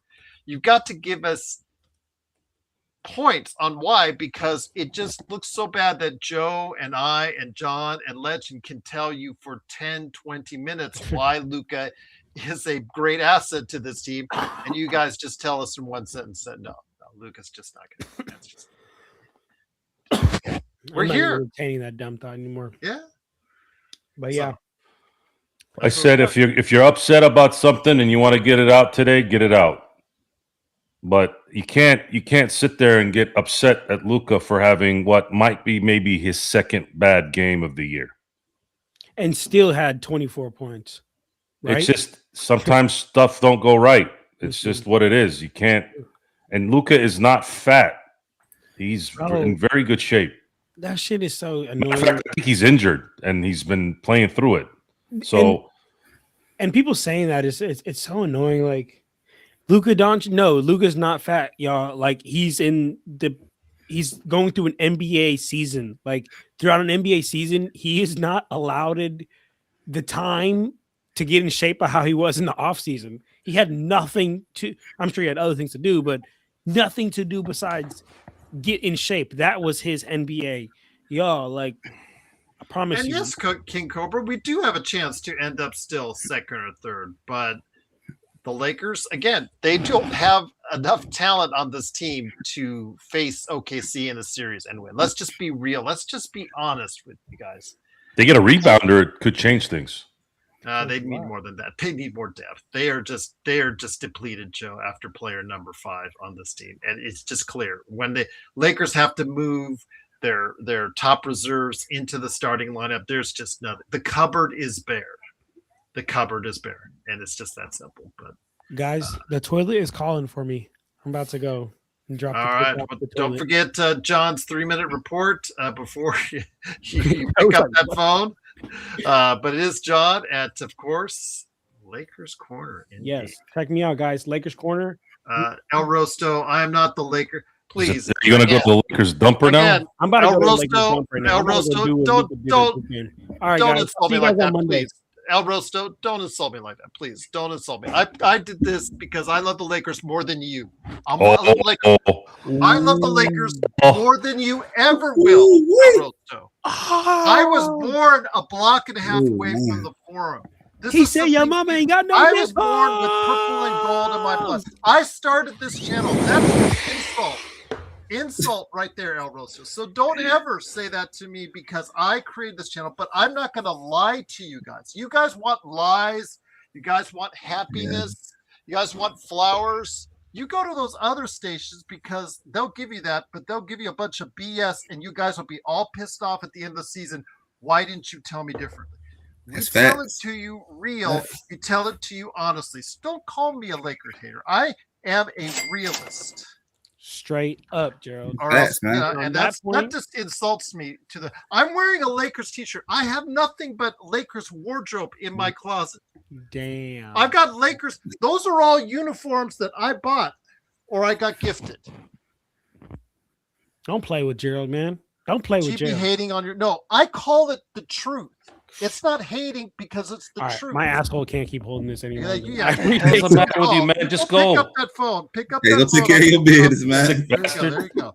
But no, El Rosto, they're my Lakers more than they are yours because I call it like it is. But if you don't want to, you want to deny, you want to go on your Vando Hill, stay on your Vando Hill. Why are you El roasting Gerald right now? Yeah, El Rosto. It's just again, I created this Vando is channel the because truth. I love the Lakers more than you, El Rosto, Oh, and I man. love the Lakers God more damn, I than need a you drink, man. ever will. It's because He's a good at you this can't point, man. handle. I guess if he's the El truth, Rosto- everybody's a liar. El Rosto cannot handle the truth about Vando Hill. Hey, look, guys. Come on, look. Vanderbilt is an enigma. He always is and always will be El Rosto. You will not see the mistakes he makes down the stretch or the fact that he can. How many rants does Joe have to have about him catching a ball before you understand and get it? There was a reason why he was in the doghouse and didn't play games, El Rosto. That's a get good it. one, Mark. Get it? Yes, someone I would instantly. Yes. Yes. Someone for someone. Yes. Hopefully someone competent again that would give you everything you need that Vando cannot. I would give. Would you guys give up assets to give up? Hell no. That's for a first rounder for that. No one wants Vando. I still love you too, but don't ever call me a hater. Don't ever call me a Laker hater because again, I'm wearing the shirt. I do this show. I started this channel. And I've been doing this for 1,500 episodes plus. So don't tell me I'm a Lakers hater because I love the Lakers more than any of you out there. But Except me. Lies? No, including you. Especially including you. Because you even said the Steelers are your favorite team. Yeah, you said the Steelers are your favorite team. I love the Lakers more than anything. No, you said the Steelers. I got that on Memorex videotape on YouTube. Hey, look, I got the hat, right? See the champions. Yeah. You're so good, Joe. I got that with the hat. I got the Lakers. I've got 20 of them. Hey, I don't. That's not my business. So what? I win every time. Got nothing to do with me. Vander will hit a game winner. Vander will either hit a game winner or will go 2 feet short and 2 feet to the left because that's Vando shooting the ball. But again, great effort today. Great effort today from him. I even give him the compliments, El Rosto, and you still don't see that. Great effort, but again, it's not a question of him if. It's a question of when. Like with Marcus Smart, it's a question of when he's going to make that boneheaded mistake during the course of the game, Joe. We've said this before. It's always a question of when. It's not if. And it happened. He dropped the ball out of bounds. He had the ball on an offensive rebound and he dropped it out of bounds. But it's not just him. Okay, that's one play. LeBron, 2 plays down the stretch, didn't execute. The Lakers, for once, didn't execute down the stretch, and it cost them. But Rodell says, they didn't lose the game in the first half. Well, when you're constantly down like the Lakers are in the first half, guys, eventually it's kind of bite you in the ass. And today it did. Actually, they did lose in the first half. They were outscored 37-27 in the second quarter. In that second quarter, yeah. But Rodell says, the beacon. I think Rodell lives in a place somewhere.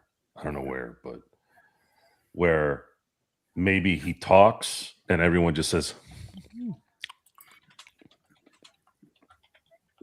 that happens.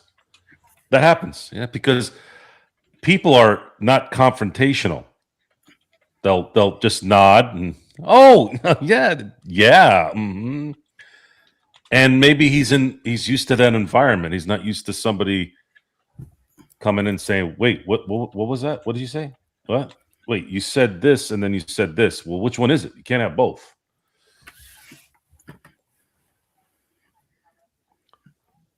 Can't have both. No bueno. No. But how about that game tonight, Legend? Man, Indiana up. You might as well just give them the title, seemingly, because my God, they killed Oregon tonight, man. That was just I think the country, Joe and Legend, got a real glimpse of just how good Indiana is. I think we weren't sure, but hey, it's. I'm going to say something, and sorry, go ahead. Legend, go ahead. Oh no, I was just gonna say a lot of people did. I'm kind of glad ESPN did this today. They showed Coach Indiana. He came from James Madison, and a lot of people didn't know that he came from James Madison. A lot of them players came from James Madison on that team. That's the funny part. There's a lot of G5 on that roster, so it's kind of funny to see a half G5 team going to win a national title. Yeah, Ole Miss got that pass interference call, and it kept the drive alive, and. Yeah, I feel bad because I really wanted Ole Miss to win. I like that story, especially after Lane Kiffin hung them out to dry. I felt bad for them on that one. Yeah.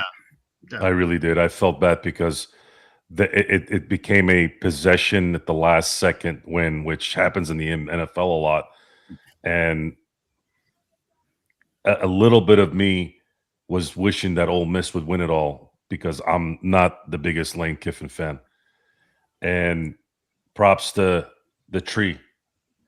Props to the tree. The fucking oak. Nick Saban. He won a national title no matter who won the last 2 days. That's crazy. That is a crazy. So me being me being someone that loves the NFL, except for Roger Goodell,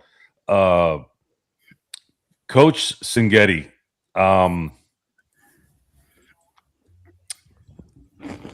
I am very, very curious on when Alabama's going to be calling him. I was saying the same thing. Going to be called. And I think you're going to find the first $30 million a year coach going to Alabama. I think they're going to drop a 5-year 150 on him. Winning in Indiana, a basketball, this is the equivalent of Duke winning a national title in football. Duke might actually would have been more of a chance than Indiana winning a national. And again, I'm getting ahead of myself, but I have a very hard time believing that they're going to lose. They could lose. Anything can happen, but I'm pretty confident they're going to beat Miami. They beat Miami. We're talking about, this is kind of like a redux of the LSU season with Joe Burrow and Jefferson and Chase. But that's the thing, is those guys had Burrow, which Mendoza looks like he's going that way, but this team didn't have a Chase or a Jefferson. So it's just amazing. And these guys they beat everyone. Oregon is a good football team. They beat Ohio State. I mean, they beat everyone. Indiana beat everyone. You don't see this in football. You just don't see it. So if they win next week, I'm telling you right now, it might not happen next year, but I have a very good feeling that he is going to get a call from Alabama. And I bet you Alabama's going to ask Nick Saban to talk to him. I never thought Indiana was about to be national champions. Never. Again, Duke. If you had come to me before the beginning of the year and said, well, actually not the beginning of the year, because I knew Indiana would be a good team, but not like this. But then again, let's say at the beginning of the year, if you had said, all right, Joe, without knowing anything about what's going on in Indiana, right? Who's likely to win a championship in football? And I'm like, what do you mean? Are you talking about Indiana and Duke? Are you talking about basketball or football? No, football. Oh, Duke. I picked Duke. So that's just an amazing thing. Amazing what they've done. And Raider fans were watching tonight, and they have to be just boy, they got a heck of a quarterback, man. They got to get some receivers, though. They got to get some wide receivers. So Jim Harbaugh sent a little bit of a hint. It might have been a joke, but if I'm John Harbaugh, there's two places I probably want to go at this point. Buffalo, got to see what happens this week. But, man, I'm excited for Sunday as an NFL fan. Having Mendoza to start your next phase. 3 good games on Sunday. Yeah. Really I wish Goodell didn't fuck up the Saturday-Sunday thing for the playoffs. He has to have a fucking game on Monday. I still am. Joe, don't even. I went off on a rant on Inside Sports Fantasy Football on, again, my yearly rant on how an 8-9 team, or back in the day, 8-8 team legend, and Joe, 8-9 team Carolina. How are they?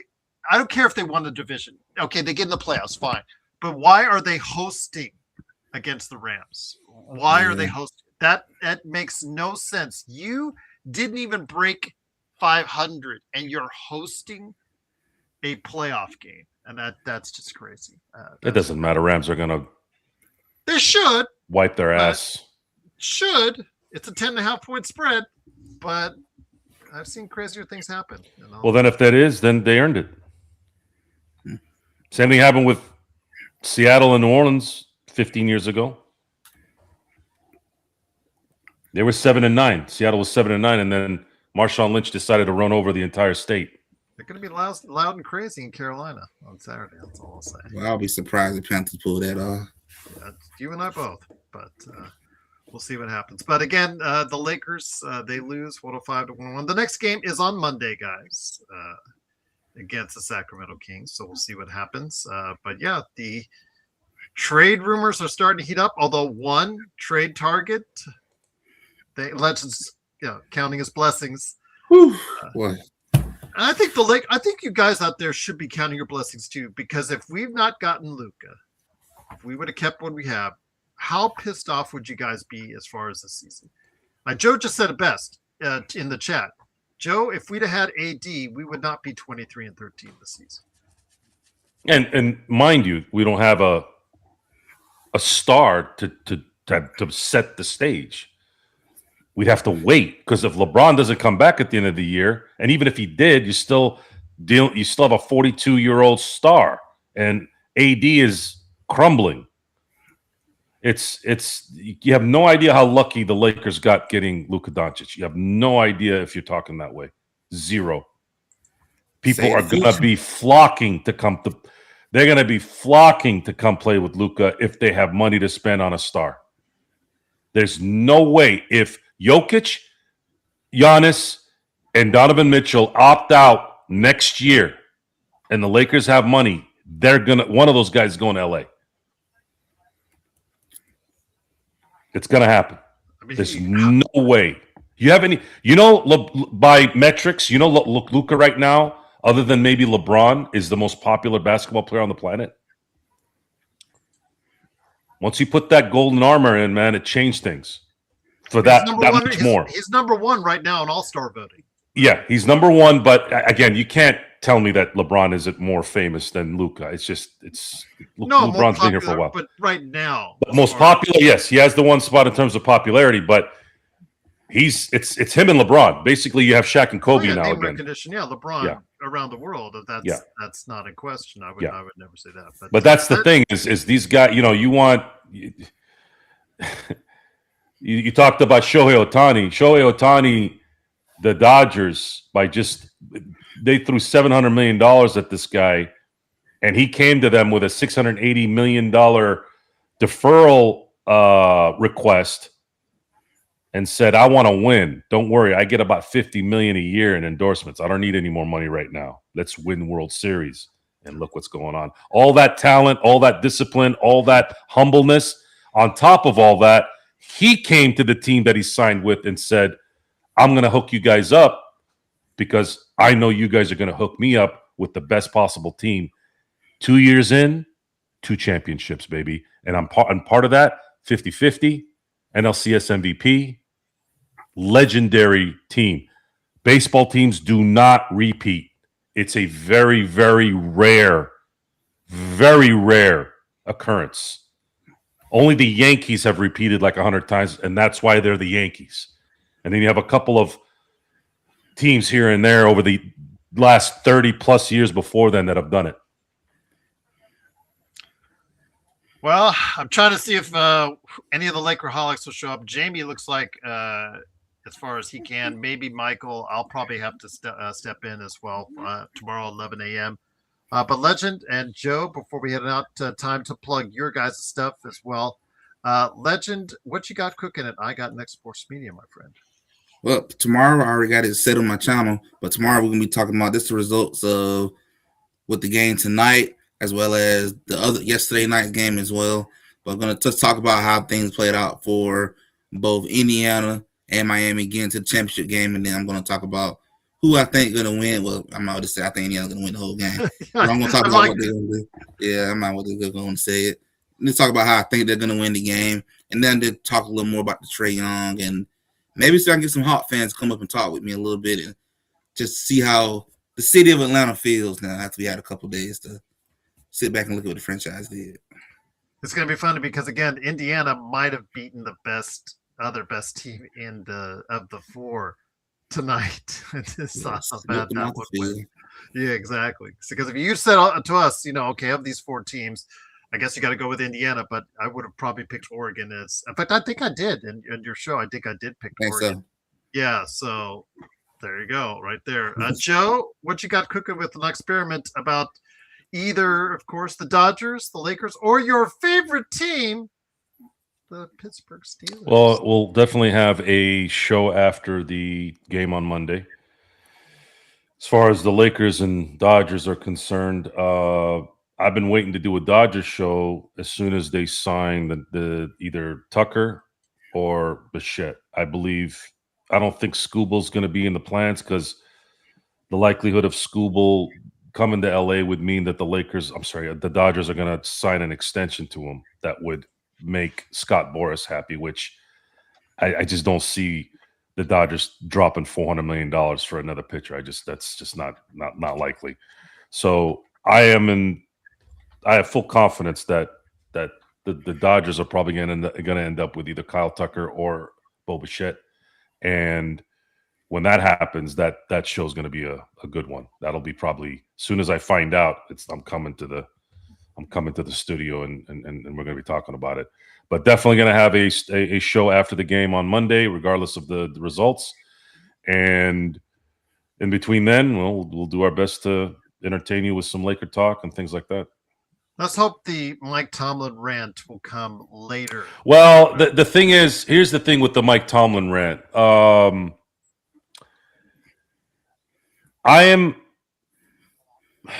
It's weird how eerily it's weird how this happened at the same time.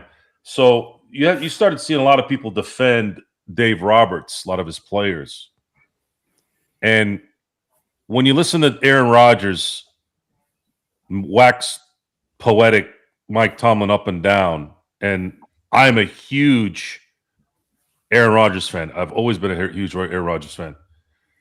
You almost have to table it at this point. So I want Aaron Rodgers back regardless of the results of this playoff run. I wish we would have gotten him at 36. Man, it would have been nice to have him for 4 or 5 years. I feel like that guy would have won us a Super Bowl. There's still a chance this year if things play out right, but I don't know. But Aaron Rodgers seems to love Mike Tomlin, and if that's the case, then that's enough for me. Well, there you go. You were proven, I don't want to say you were proven wrong, but you were proven after all those Dave Roberts rants that maybe you should have more patience with Dave Roberts. I wasn't proven wrong. Goes for Mike Tomlin as well? Just have more patience with those guys. I'm going strictly by what Aaron Rodgers is saying. Okay.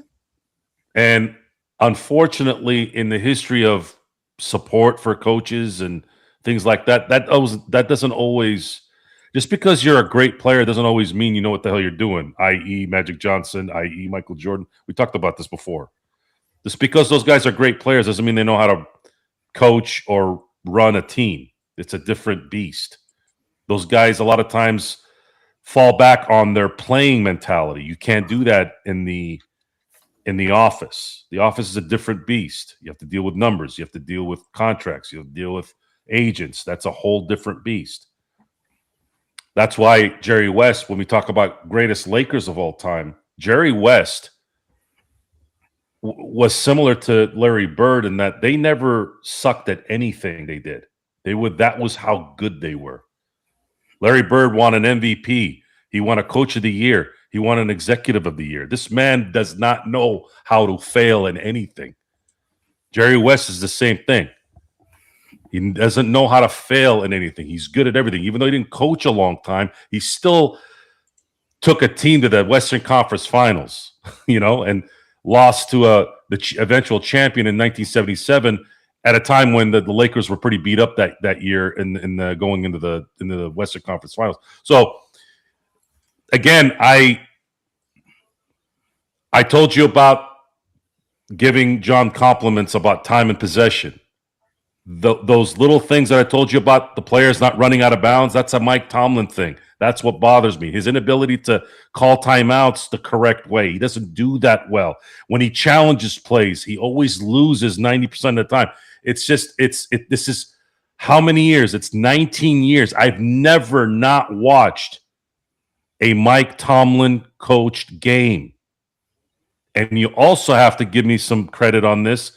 And it's not just really me. He hasn't won a playoff game in 9 years. There is no team in the other 31 teams that would have kept him other than the Steelers.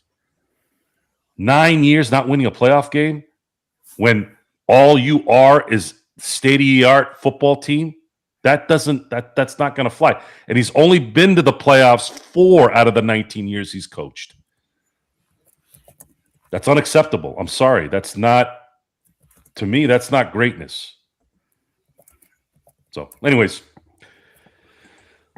my hope is that Aaron Rodgers from 2010 shows up the rest of the way, and all the Steelers need to do is protect that man for 60 minutes for 4 more games. If you do that, that motherfucker will win you a Super Bowl. Because there's the competition right now in the NFL. I have not seen it this kind of mid since 1999. It's up for grabs. It's really up for grabs. I was talking again on Inside Sports Fantasy Football. Hopefully, get a chance to guys to see it. If you're a member on the Lakers Fast Break, you can, and if not, just head on over to either where you get it on audio at Inside Sports Fantasy Football. I did say that there are several teams that can win, go all the way, and it's up for grabs. And I actually picked for my pick. It's actually a long shot. So I'll just leave it at that. But again, it is the Lakers Fast Break. Juan said it best. I hope I am wrong about Luka. I know he said a lot of things during the show, very heated. I understand. And again, he had a terrible game today. But if he doesn't take care of himself, his body, and plays no defense, he says we will never win. And we'll see. Again, he does have to commit to certain things. Obviously, in a title run, he'll have to play at least 1 or 2, or make 1 or 2 crucial defensive plays, or make those plays that superstars do at the end of games on either end of the ball. So it was also up to this organization to put the right players around him in order to succeed as well. I think that's just as important. But please go ahead and support Legend at I Got Next Sports Media, and also as well Joe Soro at the Joe Soro Experiment. This is Gerald Glassford. Thanks again for watching and listening. The Lakers do lose tonight. Unfortunately, and they do fall to 23-13, still 5th place in the Western Conference. But after 105 and 101 loss, the clutch streak is now over. Let's hope they can start a new clutch streak. Wild card. Look for John Morant to go to Houston.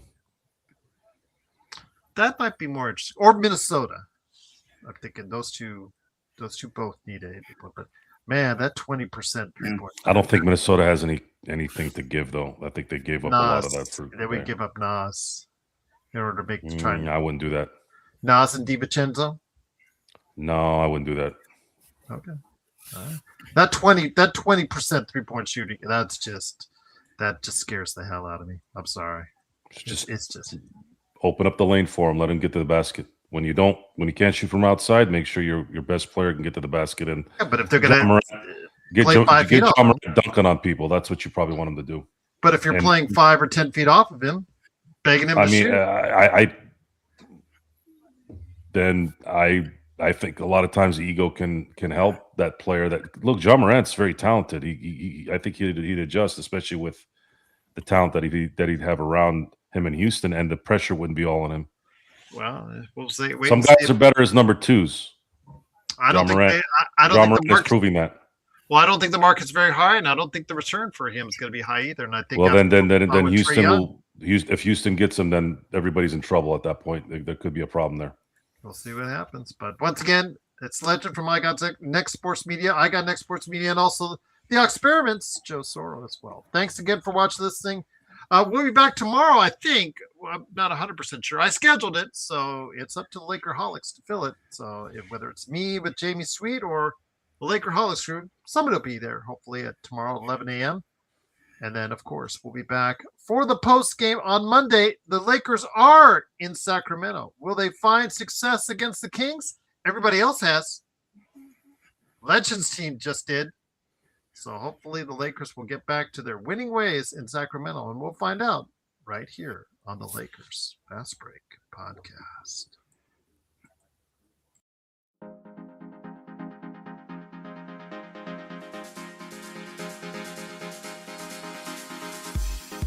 That was the clip from the Luka day.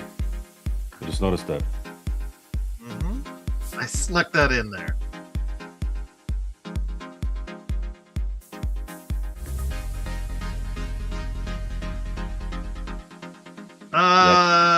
got a bigger tattoo somewhere, but I won't say where. Right in his butt.